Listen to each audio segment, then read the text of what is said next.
Good evening, everyone, here in London and online. Welcome to another fantastic BCS FACS FME seminar. This evening, I have the honor of introducing our colleague, Maurice ten Beek. Well, there is one thing that I need really to remember what to say. He's a professor at the Instituto de Ciência e Tecnologia dell'Informazione, Alfredo, he was a former director. Faedo. That I needed a copy there to be able to read. But I think that this community knows Maurice very well. He has been working with us, tirelessly supporting the community as a very helpful and competent colleague for years now. You will remember he was the VC chair of our last World Congress. He's now a board member of FME, helping to organize and to continue with the success of the FM Symposium, which we'll all be very grateful for the very hard work that Maurice puts on that. But as a scientist, I think of Maurice as someone who over the years has been applying a variety of formal methods to very, very interesting and relevant applications to industry. So he has made his name, or at least from my point of view, first of all, working on product lines and variability, and has recently been talking about and is involved in 4 big projects in the area of railways. So I think that's a mark, always interested in industry, always interested in making sure that there is relevance for what we do, what he does in formal methods. So absolute honor to be able to talk to you today, Maurice, about more technical work. Thank you very much for accepting the invitation, for being here for FME and for BCS FACS. Thank you. So thank you for this kind introduction. So just some context. So yes, this is one of the institutes of the National Research Council in Italy. So this is a research council, which so we don't have students, we don't have this kind of thing, but we collaborate with the universities, right? And another thing is that I will be mostly presenting work not only by me, but by the other people in the group. So this is the Formal Methods and Tools Lab at PISA at the CNR. So I'm very happy to give this talk in this. I hope I didn't forget anyone here, but this is FME BCS FACS joint seminar. And I will be talking about what we have been doing, in particular, last 10 years, but the tradition in the group goes back further in applying formal methods and tools, in particular, to the railway domain. So I will be talking about some recent, so I would call them successes, but that's we can discuss about that after the talk, and some future challenges, and we can discuss about that as well during the networking. So the agenda is, well, something about what is this research in railway, what's important there, and there's these industrial standards to take care of. The specific formal methods and tools in railways that we have been working with. And this is like a personal view. And some recent successes, in particular rail scheduling, something on railway signaling systems, and something on smart railways, which is mostly ongoing. And then I try to outline some future challenges that I see and which we are partly working on, and close with some concluding remarks. I might have to skip something, so please keep me updated. Okay, so now this doesn't work anymore. Okay, yeah, can you click it with the okay? Yeah, okay. 2 things, I think first, like this. Yeah. Okay, yeah. Okay, now it does. Okay, sorry. Off the bar, you think? This bar? Yeah, I think if you select more, should be a way of removing it. Yeah, it would be better because the titles are Yes. informative as well. And then you click. What do I do here? You go to high floating media controls. That one, yep. That's it? Yes. Okay, so as I said, there's a lot of interest in general on railways. So we've had this Horizon 2020 shift to rail joint undertaking with really a lot of money into a research project from 2014 to 2020. We've been involved in that. And in the call for projects, there's a reference to formal methods, right? This comes from the fact that formal methods are mentioned in standards and guidelines in this field. So here, formal methods fundamental for safe and reliable technological advances to increase competitiveness of the European railway industry. So This is an important thing. And the currently ongoing Horizon Europe's Rail joint undertaking is a follow-up of that program that runs until 2027. And also there, we see formal methods are recommended and will be used, right, to build the necessary confidence in systems. And that's exactly what we are concerned with when we work on formal methods, right? And stop working again. Let me see how this. Just click one for the. If I click there, and it should work, right? Yeah. So also in the UK, of course, there's projects ongoing on railway industry, and in particular, this year marks the 200th year of railways, right? So I have no idea where Stockton and Darlington are. Jim will tell us. That's where I was born. Oh, great. Okay, so the 1825, September 27th, so we're close to 200 years of railways, right? And this has changed the world. So County Durham, just north of Yorkshire. Okay, great. So it's very nice. There's a website. There's lots of events this year in the UK on this. And well, I will come back to this also at the end of the talk with some publicity. And of course, also China it has specific projects and labs on railways, and formal methods are involved in this. As Anna already said, we are our group is involved. Our group FMT, so Formal Methods and Tools Lab, it's involved in many European, national, and regional projects over the recent years. So currently, we are involved in this. This is funded by the Recovery Fund, right after the pandemic. Lots of money went to Italy and other countries that were severely harmed, and yeah, we are working on in this case on predictive maintenance. I'll get back to that future challenges part, and we have been involved in other projects under the Shift to Rail, applying things concerning formal methods as well. We are currently also involved in this national project that runs till until the end of this year. On there, we try to evaluate the performance, the application of formal methods, and we have been involved in recent regional projects. This is just to give you an idea that why I'm talking about railways, because in our group, not just me, but the whole group, we are working a lot on this. It's one kind of our favorite application field, right? And of course. These standards, I already mentioned this briefly. So there's the standard, there are other standards, but this is one of them for software and systems. And it highly recommends formal methods for the design and verification of products, right, that have to meet the highest safety integrity levels. There's 4 levels. And if you are talking about level 3 and 4, you need to back it up with formal methods. So there's lots of work ongoing there. And so we have been, we've been working also recently on a survey, which was published in ACM Computing Surveys just a few years ago, and we looked at this research field of formal methods in railways in a bit more detail. And you can see that well, over the years there's been a lot of interest, but also recently there have been lots of peaks on this research, and well. Almost 25% involving industry, where involving industry means that there's at least one industrial co-author, right? So that's not the precise measure, but it gives an indication of a field where industry is involved. And yeah, let me talk a bit more about this survey.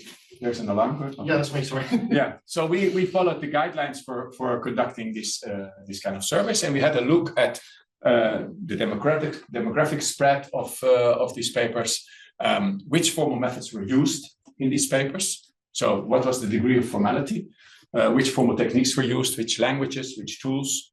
And then we also tried to see where in the development cycle of software systems formal methods exactly are applied, and which are the characteristics of those studies that involve industry, and which are the trends of the recent years. So I cannot summarize the whole paper, of course, in this talk, but I'll give you some search. So this is just what we looked at. The only thing important here is that in the end we came up with 328 papers. So this took us quite some time to analyze these papers. This was the searching we used. So we really looked for things that are, you know, on the railway side involve railway or many of this of the standards that are involved, like CBTC for which is more for metros, the ERTMS, European ones, train control, metros, Senelec, etc. And then on the formal methods part, we wanted something formal, model checking, theorem proving, static analysis, model-based, model-driven, these kind of things. Okay, so we got a lot of papers on this, and then we had a look at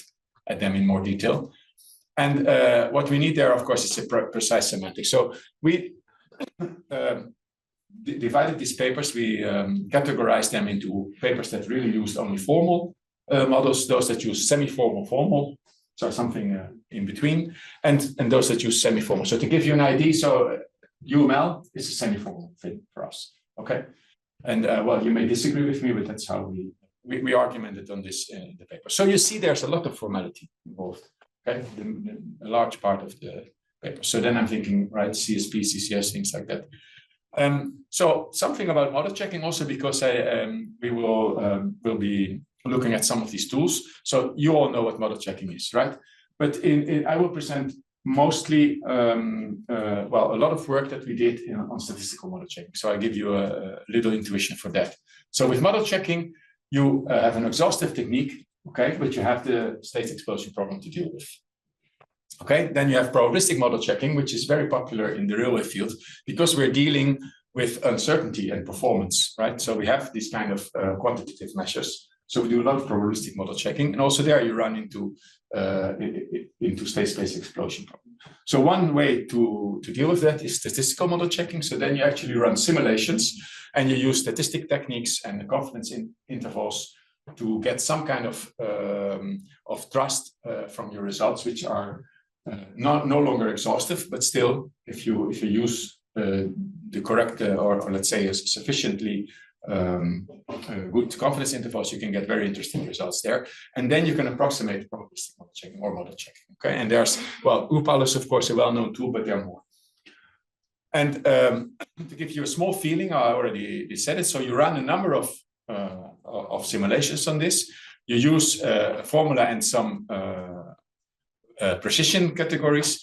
You avoid the full states explosion. That's why you can have a larger reach, let's say. It's easy to implement. It's also easy to parallelize because you can run the runs on different CPUs, for example. So that makes it also very scalable if compared to probabilistic model checking. But you lose the 100% exact results, and you have the problem of dealing with rare events. They're typically not caught by this kind of technique. Okay, so what we have used a lot is UPAL statistical model checker, which is used a lot in the field to verify railway systems. They have as an input models hybrid automata, stochastic hybrid automata, and then offer also some CTL model checking, but mostly simulations. Okay, so we will be showing a lot of this later on in the talk. So I wanted to give you a feeling. So coming back to this survey, I underlined, well, I was not very precise, but some of the specific things coming from formal methods. So the techniques that we found in these papers. So you see lots of papers on formal verification, model checking, theorem proving, etc. Much less on static analysis, for example. The languages, so it's a bit slow to load here. So the language families, so B, those of you who have worked on formal methods in railways know that B is huge player there. But also timed automata, CSP, SMP, Promula, which is the input language of Spin, of course, etc. Abstract state machines, Z, UDM, MCO2, many of the languages and model checkers that we know of. In fact, let's go to the tools. It's really slow. Okay, there are the tools. So we see ProB dealing with B, and that's not the only one. We have ATLAB and Rodin as well. Spin, of course, CPN tools, UPAL, big player, NewSMV, etc. FDR, a little bit less, but still it's there, etc. So these are the results of this survey. So many familiar techniques for us. So where are they applied? At the basis, basically, most of them. So in the design, this detailed design and architecture phase, much less towards the end. This is something part of the future challenges, let's say. In fact, one of the takeaway messages that we had in this survey is that in later development phases, particularly towards testing, implementation, validation, code generation, there's much less applications of formal methods in railways. So there's something to do there. But typically, they're applied in the very beginning on abstract high-level models, often starting with UML, because also, of course, of communication with industry, right? Exactly, as I said, UML typically used, which is good because it allows you to communicate. And there are, of course, ways to go from UML to something more formal, right? With precise semantics. And however, so even though they are applied less, we do see applications. We did find papers of almost all phases. So in theory, formal methods could be applied also in the later phases. It's just not happening that much currently, or at least nothing we looked at the last 20 years or something, right? So then about tools, we also, apart from a survey on which tools are used, we also tried to see whether we could say something about evaluating the tools. So how were they perceived in industry? And we used this methodology. So we had 3 research questions, basically. We looked at features that are considered to evaluate formal tools. How do they compare with respect to these features? And how do they compare with respect to usability? Which means we actually use them with industrial partners and ask them to fill in questionnaires and everything about usability. We published that, and I will give you a feeling about this. And which is the tools that we used? Well, we used the top ranked ones in a survey that we organized among railway practitioners. That was used inside one of our European projects. So we used several people from academia, but we also used 8-9 people from industry, which had a lot of experience in railway industry, no experience with formal methods whatsoever. And we wanted to see how they perceived the tools, some of the tools that we used. We together with them, we wrote down 33 features. Among which, according to which to evaluate these tools. And then, we worked with these tools, so all in the same way. So we installed it, we ran it, we looked at the documentation, etc., and we filled in a big matrix on these features. And then we actually met and discussed these findings. And this is what came out. Of course, in the paper you can find much more details. But so we have these tools, right? Maybe it's too small, but Spin, Simulink, etc., ProB, all the B tools, of course, FDR4, CAP-P, MCL2, etc. And these are the features which you organized according to some categories. So the functionalities for development, verification functionalities, expressiveness of the language, flexibility, maturity, usability, etc. And well, something that you can see here, for example, is that ProB and AteliB, they really stand out for project management and also score very well on the flexibility, maturity, and usability. And something like TLA Plus, much less. So for some of you that have maybe worked with these tools, it may not come as a surprise. But you can compare also some of the other tools. So this gave us some idea, but then we wanted to test it in the field. So what we did is we actually demoed these tools in front of these experts from industry, and we asked them to fill in a questionnaire. And we used this what was called system usability scale. Okay, so not perfect, but this gives an indication of the usability. And this is kind of surprising, right? So the best scored was Simulink. Okay, Simulink was the best scored one, which is interesting, but still. Yeah, but still also ProB, UPAL, UMC. I mean, the scores were quite good. Maybe a little bit less New XMV, but still not that bad. Okay, so the takeaway messages we reported in this paper is that in particular development features, but also process integration aspects to really integrate the tool into their development. This is where a lot of is missing. And most of them, as I said, they are like independent ecosystems, non-standard languages, specialized verification capabilities. So you really have to be an expert to work with it. On the other hand, they were appreciated as being rather mature, and which was something that we had run another survey at another conference where the railway people perceived. So they said that maturity was one of the things they mostly asked for, right? So they have to be able to trust somehow the tooling. And well, even though some of the usability aspects seem to be low, but when we assess them with a subset, of course, this was just the industry people we had in this project, 8-9 people, so but it's indicative. They actually found it rather usable. And they had it was one day in which we did the training and the usability answer. So it was very, very short time. Okay, so some success stories, at least we think they were successful, that we worked on in our group. Well, of course, they are the first, let's say, some of the more well-known success stories. As I said, B, it's what most of these applications started with. It has been applied to metro lines all over the world. There's verification of the driverless airport shuttle that is running there in Paris. But there have been applications also of Simulink, Nusafi, Spin, ADL, UPAL for metro control in Rio de Janeiro, the Chinese train control system, the latest one, level 3, the recent Florence tramway we have been verifying in a regional project. And of course, also the ERTMS ETCS standard. So there's been, ABC has every year a case study. So there was in 2018, there was this case study on ERTMS standard. So lots of different tools and techniques were applied to one and the same case study, and this resulted in a very nice special issue in STTT.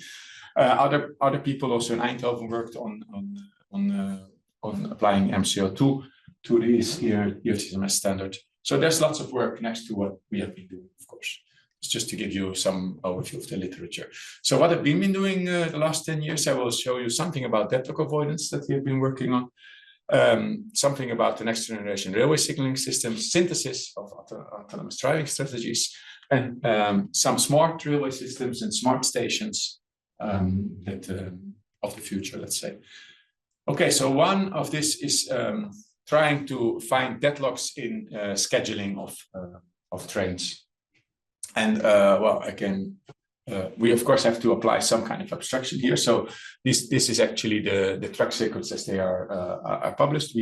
We abstract from some of this precise information. We don't need the signaling systems here. We just want to know the entry points of the station and the exit points. Then we have this layout. In this case, we have 4 lines and we have 8 trains that go perform a circular service here. So we have, for example, the green one. It starts in 1, which is one on the top left. Okay, and then it goes to 3. It goes all the way until the end, until it reaches 23, and then it turns back, right? 23, 22, and then like that. And they need to be dispatched, all of them, and we need to avoid deadlocks, right?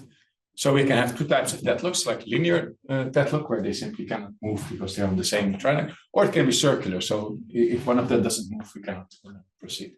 Is that a real problem? I mean, do trains really deadlock? Well, not right now, but this was a study we did for so it has to do with the timing, of course. So they don't, but you get the red signal, and you have to wait until it gets liberated. So it's still good to know where this can happen, and yeah. And this is non-trivial task. So we had to we divided this up to 3 regions, and already this second region, this piece, it was like almost 9 million states. So that's not possible to do by hand, of course. And well, I'll give you an example of these trains. So they're all on this side and on that side. These 8 trains. Then they start moving, and very quickly we can actually reach a deadlock. Okay, so now they're all there and there's no possibility to move anymore. And so what we can, how we can avoid this is we can look at the sections and divide them up into critical sections, and then start to count the number of trains that enter a critical section, and avoid, just like we did with semaphores, let's say, avoid that too many trains enter the critical section. And of course, we have to put the light then before they enter. So that's what we modeled, and we put a constraint that so every time it enters, we add, and when it exits, we subtract, and we make sure that we respect the constraint of not too many trains at the same time in the critical section, and then we can actually avoid these deadlocks. So then we tried so we also try to do this with different tooling. So here are 10 of the well-known tools in which we modeled exactly the same problem. And well, so the performance is not so important because we are not expert in all these tools, right? So if you think, okay, this is 32 minutes for Probe, it's too long. If you ask a Probe expert to model it, he would probably do it better than we did. So these are not so indicative, but it's very nice that trying it with different tools, it gives you more confidence in the correctness of your model, right? So if they both give a good result, then it gives you more confidence. These models are also all in the repository, so everyone can use. Sorry for my ignorance. Yeah. What does UMC stand for? UMC is the UML model checker that we developed in our group. Okay. Yeah, that's probably less known, but we had to include the local one. Okay, so that's one thing we did. Then we were in this European project called Astrail, and there so currently trains are running according to ERTMS ETCS level 2 at most, and they still use fixed blocks. So a train cannot enter a block, which is typically like, I think it's a bit more like a mile or so, and it cannot enter the next block until the other train has left the block. Okay, so there's a distance that they have to respect in order to avoid possible collisions, for example. But theoretically, if better informed, the trains could come as close as to the braking distance. Okay, so the sufficient safety would be that the trailing train can brake in time not to hit the one in front if the one in front suddenly stops. Okay, so it takes time. These trains go fast, so you need to know the braking distance to put more trains on the tracks, which is the tracks are more and more stressed by the number of trains, number of passengers, freight that needs to go through as well. So if you would be able to achieve this, you can put more and more frequent trains on the same tracks. But the train needs to know the exact position of the train in front. Okay, and also quickly and without errors, of course. So it needs to be able to either communicate with the train in front or with something on the side to get this what is called movement authority. So it's the number of meters that it can go before it needs to receive a new movement authority to move ahead. So they are currently studying this, and one way to do this is, which was considered in this project. Yeah, sorry. Yeah, So I was going to ask. Yeah. Presumably, I mean, are you taking into account variable braking distances, or is there a Yes, sure. It depends on the train. Sure. Yes. and the weather conditions and leads on the line? Yeah. Yeah, that I actually haven't seen, but definitely based on the train. Did it for British? Yeah, well, I'm Dutch, so I know the problem. Probably Yeah. the number one thing you have to take into account. Yeah, but I mean, there's probably a safety margin as well. Yeah, and it's nothing completely absolute number. But you can imagine that you can get closer if you know the position of the train if rather it's than good weather than having conditions fixed. and- And there's another reason. So this train positioning currently is calculated by these balises that are every several hundreds of meters in the railway track, and they need to be maintained. Okay, because there's wear, there's the weather conditions, etc. So they have to be regularly maintained. So if you could get rid of those and do this by satellite, that would be much better. Surprisingly, this is not easy because so I could imagine that tunnels was one of the things, and you would have to get something on some solution for the tunnels. But there's much more problems because, for example, they use this a lot on the water. That's not a problem.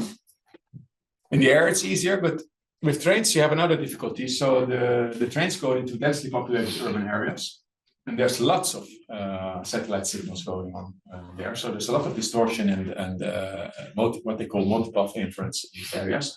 The railway tracks are like 1.5 meters apart. So if busy stations like we have here in London or in other big towns, you really need to know whether this train is on that track or on the track 1.5 meters there. So the precision required is very, very high. And this is surprisingly, there was people that work on this satellite positioning involved in this project, and this is not easy. And so that's one of the reasons why it's currently not implemented. But still, it's nice to look at it theoretically what you can do there, assuming, of course, that you have this satellite position. We have, I can better show you the picture. Okay, so this is like the picture that we would have. Okay, so the train has a location unit on board and an onboard unit. It gets position from the satellites. It communicates with the radio block center, which is on the track, on site, so not on the train. And there's a continuous communication between the train and the radio block center. And actually, there are more radio block centers, but we made an abstraction here considering just one. But there's a handover protocol when the train moves and it comes into the reach of the next radio block center. Okay, so it sends its position every 5 seconds to the radio block center, and it gets back the movement authority. Movement authority is the number of meters it can go, okay, without having to brake. So if it doesn't get a new movement authority after these meters have been passed, it has to go into a state where it goes to full stop. Okay, so there's a regular communication. It regularly gets its meters and it continues. And so what we got from their industrial partners was this what's called real-time UML. I was not at all aware of these kind of models, but they existed, and also Simulink models that we worked out together with the industrial partners in this project. And so therefore we chose this UPAL SMC because we had to deal with real-time and probabilistic aspects in these models. Moreover, they are very similar to UML state machine diagrams, so our industrial partners could actually relatively well understand them. I will give you an impression of why this is. So this is just some details about how we translated them. So this is the models we got, 8 of them. This is the first 4, and this is the other 4. And well, with respect to the UML, you're used to there's some information on timing and real time and probabilities. And we translated that almost, not directly, but quite one-on-one to models that we could read with UPAL. So 8 of them as well, these ones, and they communicate in the usual way that we know. And we have the separate pieces for controlling the freshness of the movement authority, send the request of the movement authority, calculate the movement authority, get back the thing to the train, etc. And then we tried to evaluate this. And these industrial partners, they work by hazard analysis. So they have a hazard log where all the things that can go wrong are categorized, and there's a risk analysis. So it says, how can you mitigate them? What do you have to do in case something goes wrong? So for example, in the requirements, you would find communication between the radio block center and the onboard unit, which is on the train, must be safe and continuously supervised. If the connection is lost, an alarm must be triggered. And then it says that this OBU device must be still 4, so that's the safety level, integrity level 4, that's the highest. And once it receives the alarm, it must immediately send an alarm to the radio block center. And then the mitigation is that if in case of communication loss, you have to go to safe state mode. It basically means you have to brake. Okay, so this is the conditions that have to be applied then. They said if you cannot receive at the train position within the maximum time limit, then it shall generate an alarm and transit to degraded mode, which means full stop. Are you trying to get rid of that? Thanks. Okay, so and then if this cannot be received, you have to stop. And this is several pages full of everything that goes wrong and the way to mitigate that and what you can do. Sorry. Yeah. Yes, it works. So one of the things that we verified there is that so this is a simple CTL property, nothing complex. We say that eventually either we get a message, a movement authority is received, or it goes into a safe state stop. Okay, and our model, we verified this with our model, and that was okay. Then we go to the more interesting things. So, what is the probability that the train enters a safe state stop upon a timeout? Okay. And so this probability is really, really low with a very high confidence level. And for that, we had the model checker, it did 60,000 runs and took about 5 minutes to verify this. So M is the total model. This is the probability. And it eventually means that before timeout, it goes to a stop. Okay. So the idea is that this doesn't happen, right? It can only go to stop after the timeout. And this was confirmed as kind of okay. Another important thing is that this movement authority needs to be fresh, because considered continuously received by the train, right? Regularly receives a new movement authority, so it has to be fresh. As I said, it makes a forced attempt at time 0. Then it starts again every 5 seconds, and it's timeout after 15 seconds. Okay. And what we try to verify here is which of these 3 attempts has higher probability of success. Okay, so we did this evaluation. We had 10,000. We set 10,000 runs. We had a timeout interval, which in this case was 15 seconds, and we looked at the maximum value of this clock, which is called counter. And it is reset every time a message is received. So it's a good measure of the average time in which we get movement authority. And it turned out that these messages have a higher probability of being received between the first and the second attempt. And I think there's a graph, yes. So you see like more than 5, but like a little bit before 6 seconds. That was the average time in which this movement authority was received. Okay, so we also had these Simulink models, but I think I will have to skip part of that. We also translated those into UPAL and did some verification on this as well. What was nice there is that we could compare changing the parameters. So we measured the probability that the train's position exceeds the movement authority, which should not happen, right? And this was extremely low in this case, with a movement authority of 1,000 meters. But then just to see what happened if we cut this in half. So now we looked at the probability that it exceeds the movement authority when it's put to 500 meters.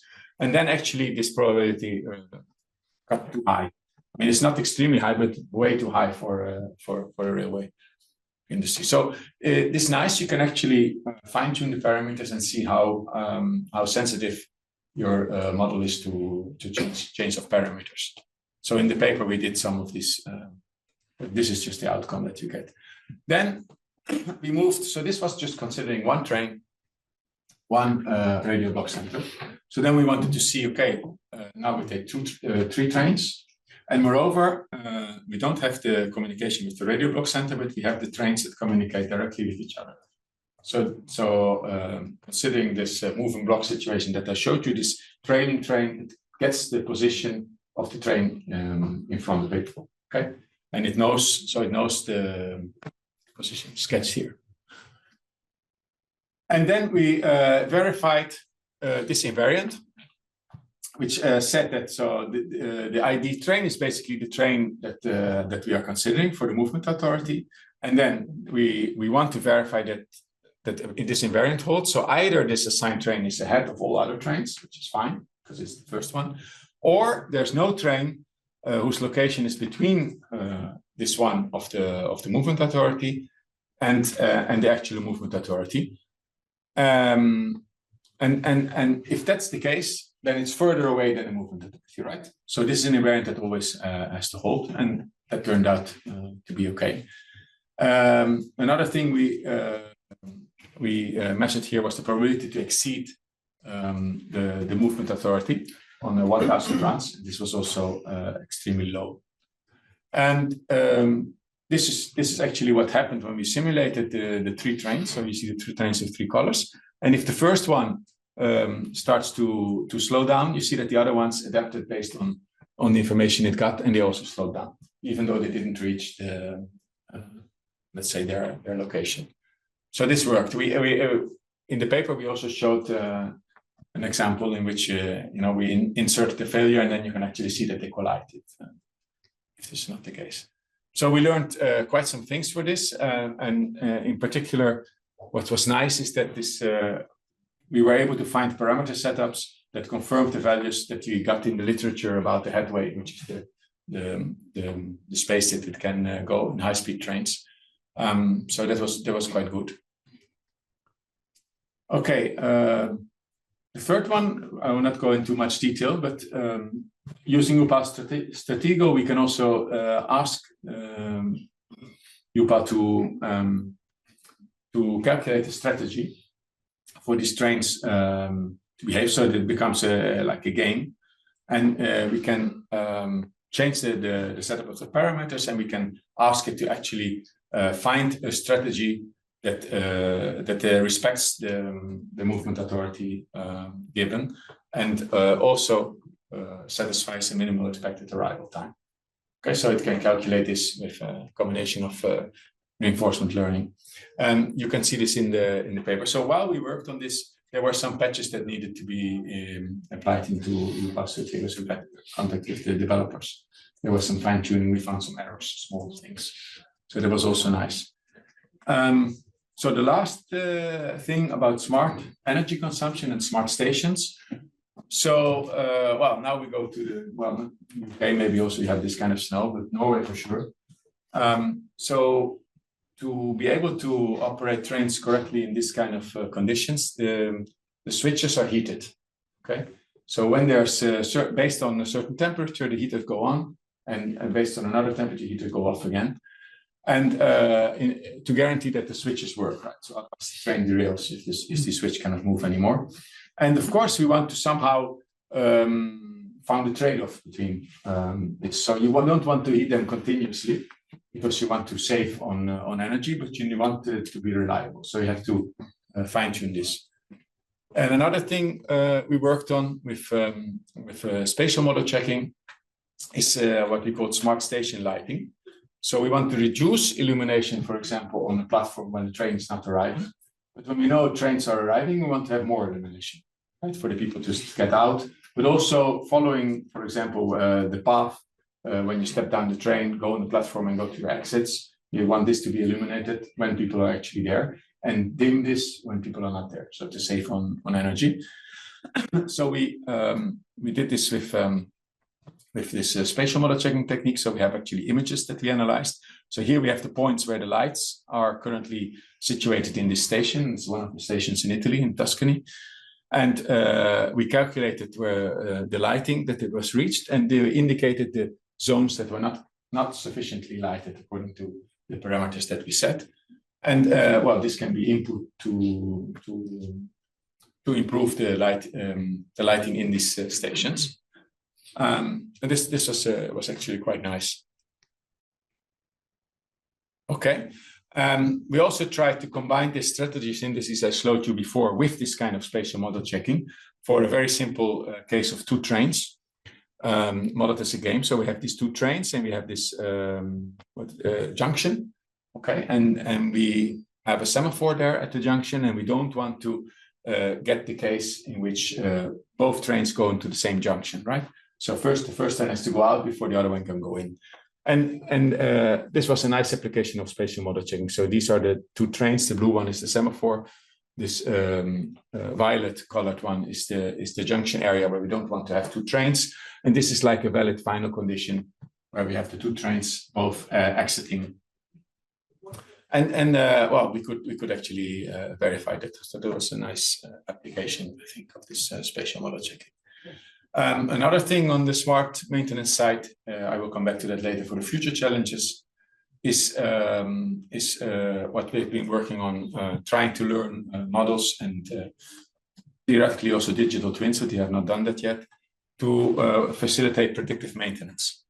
So we want to predict when some equipment of the train will need, based on the past, will need to be substituted. And this is something we are working on currently, but I'll get back to that on the future challenge. So how much time do we have still? 15 minutes. 15? Okay, so then I will go a little bit quicker to this. So this was including questions. Yeah, exactly. So I will skip this. So we did the comparison. Questions after. Oh, okay. Yeah, but I mean, you all want also to go to the networking. So we compared two sets here. So one is Möbius. I'm not sure some of you are familiar with this stochastic Petronet like tool.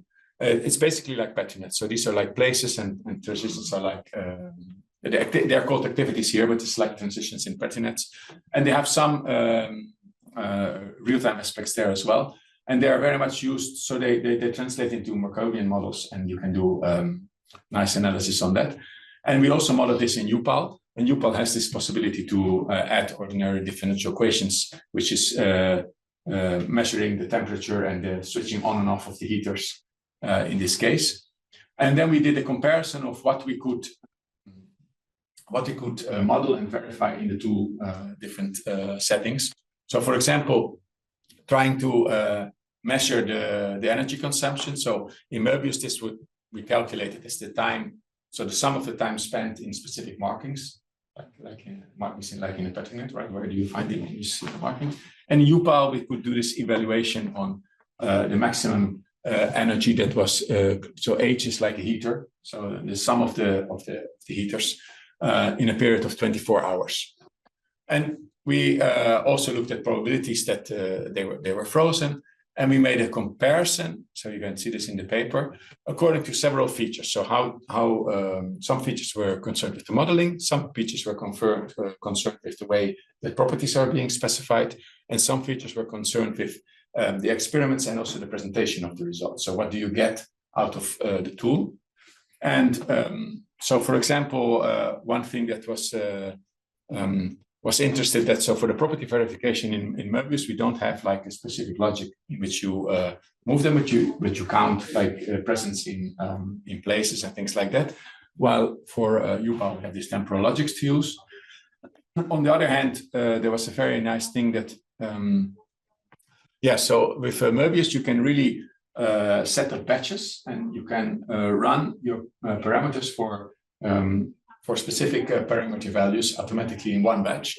And with UPAL, you have to do this all by hand and run different instances yourself, changing the parameters. And so these were like some of the things that we noticed on the usability side. So our conclusions were that there could improve on channel communication. The visualization of the data is very bad, while UPAL is very strong on that. And there's a lack of primitive support for ordinary differential equations, which UPAL did have, but there was this lack of being able to provide batches of experiments.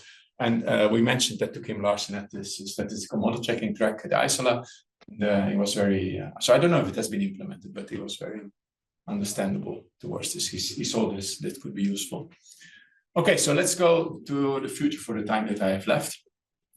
Okay, this is a slide that I inserted because, Einar says that every talk should have a Venn diagram. So the question here for the future is we have formal methods, we have railways, and we have AI. Okay, and the question here is what can we say about the integration? Well, it's not a very nice Venn diagram, but it was made in the last 20 minutes before we entered this room, right? Okay, so AI. So there's this document on sustainable and smart mobility strategy from the European Union. It's called Putting European Transport on Track for the Future. It's a beautiful sentence. And there's what they say in there, that is the railways are expected to contribute a lot to this smart mobility strategy with improved digitalization and big data analytics. Okay, so we had a look at a recent literature review of artificial intelligence applications in railway systems. And what we found there is that AI research in railways is still very much in early stages. And where it is used a lot, which is also where AI is very good at, is optimization things, right? So, for example, rail maintenance policies. And one of these things that we've then also be working on, which I already anticipated earlier in my talk, is predictive maintenance. So what's the aim? You want to detect failures before they actually occur. And there are several ways to do this. So one of the ways that I was talking with Einar about is this digital twin based. So then you have a real-time representation of your physical system, and you actually, try to see on your digital twin when these things. So you have a way to simulate the physical behavior, and you can probably find ways to predict features based on input that you give to this digital twin based on the past, for example. But there's also this data-driven based, for example, where you use a statistical model inferred from past data, and then train this and see if it can predict breakdowns. This is what we have been applying a bit more. And this is a challenging field, but it's also quite popular. So this systematic literature review on predictive maintenance in railway domain, there's 24 papers published in, well, that's not the last 5 years, but in this period. So that's quite a few. So there's lots of people working on that. In this current project, we are working on this as well. There's a collaboration with Trenord, which is a local, smaller train company in the north of Italy. It basically is very strong in local commuter trains. Local commuter trains are very frequently like metros. So doors, for example, are very frequently opened and closed, and there's a lot of wear on these doors. And we received from them 3 years of logs. So the logs of the last 3 years of maintenance problems concerning traction control unit and the door control unit. And so the traction control unit has to do with acceleration and deceleration values, but the door control unit has to do with opening and closing doors. And this is very surprising, at least it was for me, that this is responsible for like 30 to 60% of failures in railway vehicles. So these doors, they wear down quite a lot. This is partly what I was told because of the mechatronics involved in the door, which is apparently not trivial, but also because they really are continuously open, closed, probably also with people maybe not using them always in the proper way. But this is very important. And taking out the train to do this kind of repairments, of course, they're taken out and they do more repairments than just the door, but this is expensive, taking out the train. So we visited their facilities in Milan. It's very impressive. So they have huge tracks where they can go under the train and perform their maintenance. And it's expensive to take out trains. So they really would like to know how to optimize maintenance on a train. So knowing beforehand that it's likely that the door or something else will break down based on data from the past would be very, very useful for them. And so this is something that AI is good at, right? So we don't have, so we don't need here like correctness things or explanations of the AI thing. We just need to see whether it can learn or predict something based on data that it has. And this is what AI is really good at. So the goal is to identify anomalies and defects to be able to schedule this maintenance in the best way possible. And so the advantage of data-driven models compared to these model-based approaches is that well, on the negative side, this requires huge amount of data, but that's what the train companies have. And if they're willing to share with some kind of non-disclosure agreement, then you can get this access. And on the positive side, they don't you don't care about the domain or the model, right? So you can immediately apply this data. You don't even need to know that it's about trains or whatever. You just have to know, of course, what is in these logs, and then you can apply your AI algorithms to see what value is likely going to occur in the future. And this can be very precise. You can predict for a few days in advance based on past data. So we have been working on that. On the other hand, there was the second thing that this AU document called for, which was improved digitalization. So there, formal methods could be useful. So we wrote a paper on some future AI-driven railway technologies. And there's the idea to integrate some kind of AI systems in the onboard equipment of the trains. And there you get into the problem that you need to somehow get an explanation of your verification. So when you have a result of your model checking or testing, whatever you're applying, you need to somehow be able to explain this. Okay, so you need to have an explanation. So you need, how to say, a certificate somehow. Otherwise, you cannot reach these necessary safety levels that are required in railways, right? And explainability is indeed one of the 10 principles of this applicable formal methods manifesto that James would be very familiar with. So there's 10 principles, but one of them is explainability. So this is an important thing, right? So for model checking, this is okay because we have the theory and we can do this. But once we have AI components in there, this is not so easy. And okay, so some of the lessons learned of all these years working on these issues in railways and with people from the railway industry is that so they like semi-formal models. They understand them. They work a lot with UML, and this is very good and popular and also quite suitable to communicate with them because well, they understand and we understand them. But then we need something more precise to be able to really verify. So we need the formal models then to be able to apply our analysis tools. So there's like a gap to be closed. And another problem is that, of course, we have many formal tools. They all have different input languages, right? And they also require expert knowledge on how to perform the analysis, right? So if you're working with Upal, you need to know something about probabilities and statistics, maybe, and you work with another one, you need something else. So you have this specific knowledge. So while in our group, for example, or in academia in general, it's okay to have researchers with different and complementary expertise. In industry, this is a little bit different, right? So industries that have in-house formal method expertise are rare. So there are some examples, AWS, of course, and ASML, and there's some more, but it's not very common. And this is one of the things that I think hinders a little bit the application of our formal methods in industry. And so what is really, really important is the capacity to abstract. That's, I think, the best, the thing that we know very well when we work in formal methods. And there's advantages and disadvantages, of course, because you abstract, and then the question is how important is it still what you have found for in practice, right? Haven't you abstracted too much? And another thing is picking the right tool. So I don't think there's a single best formal method or tool. It really depends on the specific input and the specific requirements you have at hand, right? So this is also something that, of course, that doesn't help in your interaction with the industry, because based on a different problem, they may need different formal methods expertise. But that's the experience we have gathered over the years. Luigi already mentioned the papers. I also had them in my talk. So if you want to have more formal methods in application in industry, you have to start at the basis. So we have to have formal methods in the computer science education. This is this nice picture that was actually generated by AI. No, really. So we have published some papers on this. I think it's very important to also what Luigi was mentioning earlier in the FMA meeting.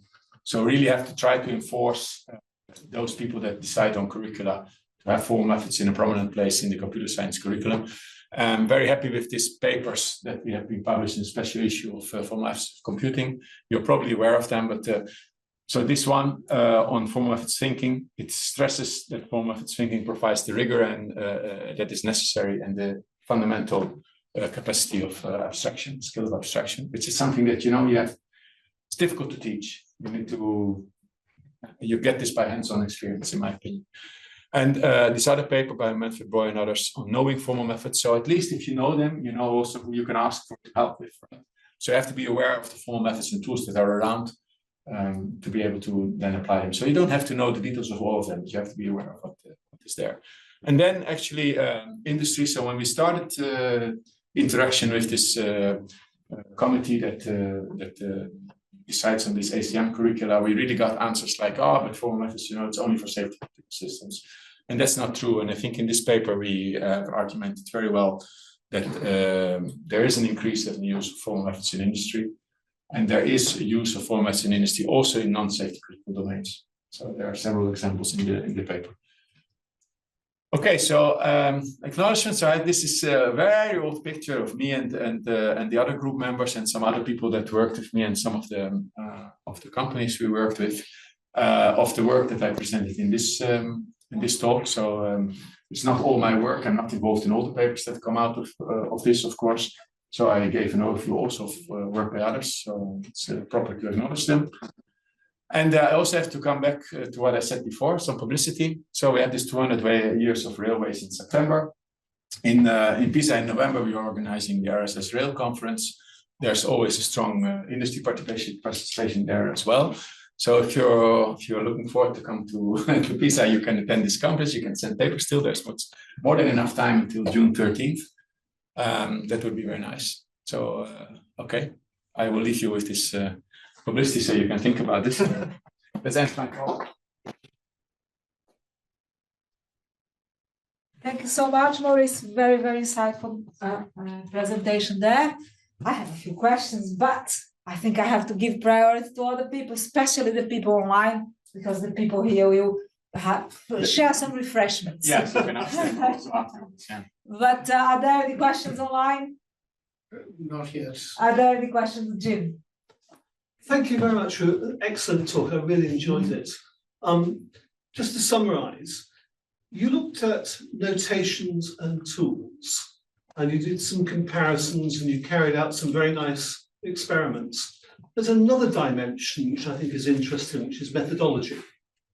And it's much more difficult to design interesting experiments to test methodology. So one methodological area for railways has been Bjorner's domain engineering. And he has what he calls a triptych, which is before you can understand the system, you have to understand the specification. Before you understand the specification, you have to understand the requirements. Before you understand the requirements, you have to understand the domain. So methodologically speaking, you ought to put your money into engineering descriptions of the domain, so you know what you're talking about in order to understand requirements and going down. Now, is there any value in that methodological position? That needs experimentation. And has that work had any impact?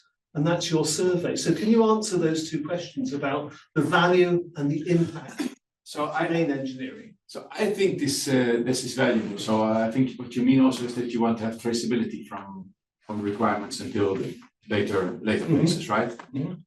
So we have not done any experiments or studies on this, so I would not be able to say anything about the impact. But I think this would be it's a very good idea and would be very valuable. But yeah, the experience we did, I think it was somehow easier, right? Because this is more of a long-term experiment, I'm afraid. So we have not done it, and I'm not aware of this in the railway domain. But this would be very interesting. I think it would be good to do something like that in a new project and do it over a longer period of time. But it's very interesting. Thanks for the pointer. How much is there work on cross-sector kind of dissemination of, for example, if there has been some results or some techniques or some methodologies that have been useful in railway, taking that over to automotive, or the other way around, if there has been like aerospace successes, learning from that and bringing that into Okay, so that's another good question. So I don't know how much of cross influences there have been, but I have been surprised by certain differences. And so typically it's said that the railways is a different domain because of these extremely high safety measures, right? What I do remember from the project in which we worked with these people from satellite engineering, there was people from aerospace involved, and also on the water, and this was much more easy. So what they sketched us, for example, on the water, is that you don't have tracks to follow, right? Which is easier, and there's more space. They're never that close to each other, so it's there's less stringent safety requirements. So they designed it as something much easier to work with satellite positioning than with the trains. And I was actually surprised about that. So difficult to pinpoint the exact position of the train by satellites. So yeah, I don't know. Albert, are there any questions online? There was, but about the slides, if you're happy to share. Yeah, sure. So You have them. You can. How can we share them? Yeah, if you send them to me, we can get them uploaded to the BCS website if you like. Yeah. Or I can put them on the blog site. Yeah. I'm happy to share slides. No problem. Very nice. And I'm also happy to take any questions offline after. So I realized that I had a bit of a lot of material, so I did rush at certain parts, which is typical of me, but sorry about that. Any more questions online? No. My apologies to people. I didn't know I was in front of the camera blocking up You were the just, rest. you were just to the side. I didn't see the camera. But not during the talk, right? No, Yeah, but when I was okay. here, just yeah. blocking the view of you. Yeah. Okay, so there are no more questions. I have a question, if that's Yeah. all right. I was I think there are some things here that you found that may be about the landscape of the industry, of the railway industry. So, for example, I was surprised that you were comparing things like Simulink, EduPAL, and Probe, and all on the same pot. And I would see these languages being of very different nature. I didn't see any, for example, domain-specific languages. And I think Simulink, if you thought that UML was not formal, why did you think that did you think that Simulink was formal? No. So why Semi-formal. Semi-formal and UML not even semi-formal? No, semi-formal, I would say. Right. So UML didn't seem to show up very prominently there, but no domain-specific languages. I would have expected you to see some domain-specific language from which you could obtain models in those languages. Not Simulink. Simulink, I thought, more a bit domain specific, not that specific, but I was nothing domain specific. So I've been in Cultivate with some very you have this like extensions of UML which then are specific like kind of domain specific extensions that they used. So I don't remember, they have a different name, but I cannot think of that. SysML. Yeah, of course there's SysML, of But course. there's a railway specific. Yeah. Yes, exactly. And there's this there's an initiative, this ULinks initiative on having kind of domain specific language there as well. So there are some initiatives and there's something, but I think the railway one's really interesting because in order to be able to understand principles across different signaling systems, they found methodologically UML with inheritance was the way to go, because even though you have very specific signaling requirements that arise, for example, in the context of accidents in different countries, the actual ideas have a commonality. And they found that, I think, very useful. yeah, so I mean, I didn't want to somehow speak bad of UML. So there is, of course, some semantics involved, but it's not it's not completely precise at certain points. And especially once they use like extensions in industry, then we use part of so then we have to ask how this exactly works. This was also the case with this real-time UML. There were some things that were not semantically clear to us before we started to. So I tried to show some transformations from one language to the other to see if this was feasible at all. And we also tried sometimes, so we believe a little bit in this formal methods diversity idea. So you get more confidence if you have modeled your problem in like two, more than one language, more than one tool. And each tool, of course, gives you a different angle of verification, right? So you get more confidence from that. But that's what I mean. I think you're talking about very rich industry that have the resources first to hire very specialized personnel that can apply formal methods and don't need a domain-specific language because they can directly go and use formal methods tools as their primary tool. And one thing that I noticed as well about in that respect is Simulink considered as a very usable tool. For the small and medium industry, it's a nightmare, the fact that they are all the time updating their systems and upgrading. They also used Skate a lot, and Prover, of course, but there's more problems for us to involve them in our studies because we have to deal with propriety issues. Okay. So it was much less easy for us to use them. But your usability study, did that not cover stability of the tools? Because every time you upgrade those tools, there's potential for quite a lot of upheaval, and Simulink is forever. Yeah. So we did not. So yeah, this usability was measured at a specific moment in time. So we did not. Specific moment in time. Yeah. We did not do that. Okay. But that's clearly a problem, right? Because so in general, not only limited to the railway industry, but my experience with formal methods in industry is exactly that. So in the end, you need.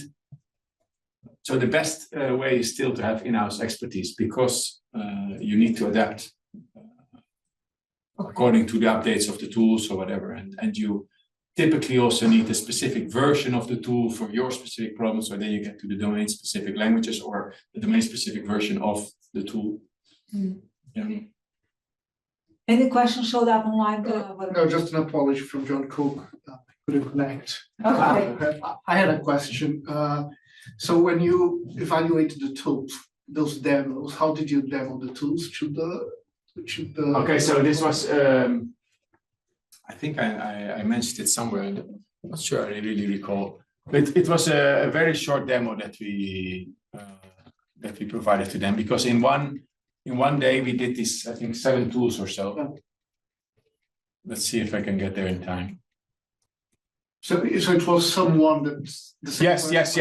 Sorry, it was us. And We had, okay, so it was, okay, so it was several of us. So we had one person, for example, that had done the model in Probi, in B, etc. There was one that had done the ones in UPAL and one other. And this person, these 2 or 3 persons, they gave the demos. would either their expertise or I don't know the presentation skills impact on the perception? I'm sure there's a bias there, because but we tried to take that away, partially taking exactly the same model the same case study in these different models. It was a quite simple one, and we did exactly the same kind of. So the demo was according to a recipe, right? So you open it, you do this, you verify this, you load, and then they could see how this worked. And the evaluation was then based on. So what did you see? Where are the buttons to open it? What is the result? How is the visual presentation? These kind of images. Yeah. Thank you. But the paper explains it. I think we should continue this conversation, unless there is more. No, I think we should continue this conversation with a glass of something. I was really happy about that. Yeah. And I'll just say a final word to thank Business Facts very much indeed for having us here. It's fantastic. It's been a few years since we've been able to be here. It's fantastic to be back. Thank you so much for your welcoming and reception, as always. Alvaro, Keith, and Jonathan, if you are online. Special thanks to you all, but thanks to BCS Facts from FME. Yeah, Thank thanks you. for the people that really came here.